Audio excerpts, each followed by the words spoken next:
As President Donald Trump prepares to decide on certifying the Iran nuclear deal, the White House has come to see a rapidly escalating standoff with North Korea as both a complicating factor and a cautionary tale.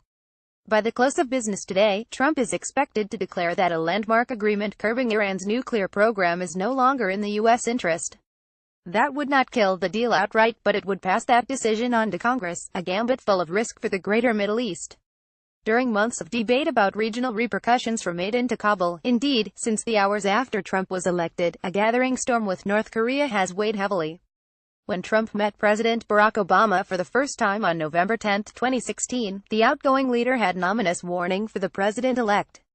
Sitting feet from each other in the storied Oval Office, Obama told Trump he would face a fateful decision on North Korea in the first months of his presidency.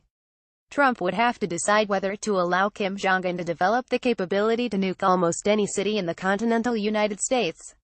Presidents from Obama back to George Bush Sr. had tried inducements and coercion to prevent North Korea from breaking through a series of ominous proliferation thresholds. But year after year, as the Kim dynasty passed through 3 generations, North Korea marched ever closer to mastering what Winston Churchill once called the lights of perverted science.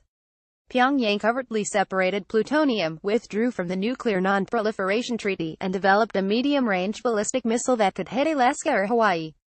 It perfected an atomic bomb.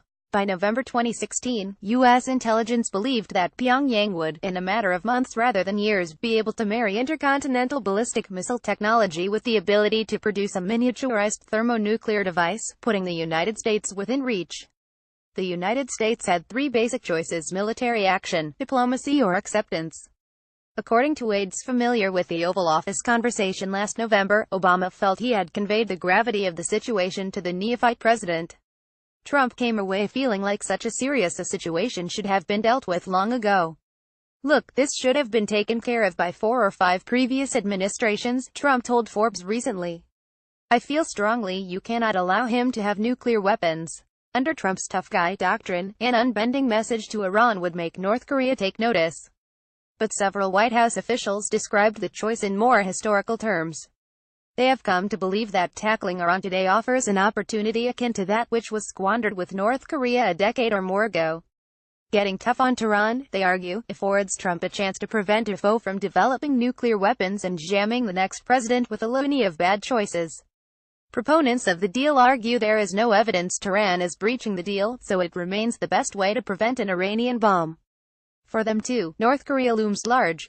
There would be no more crippling a blow to the prospects for a peaceful outcome with North Korea than walking away from the Iran deal, Ned Price, a spokesman for Obama's National Security Council who spent a decade at the CIA, recently wrote. They argue that Washington's willingness to risk an agreement it signed barely 2 years ago, which Iran is clearly adhering to, and which is still strongly supported by long-standing European allies, sends a terrible message to Pyongyang.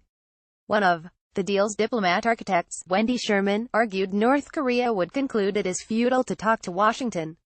"We are likely to lose any possibility of dialogue with North Korea because Pyongyang will assume the United States will not honor its commitments, even on multilateral agreements," she wrote.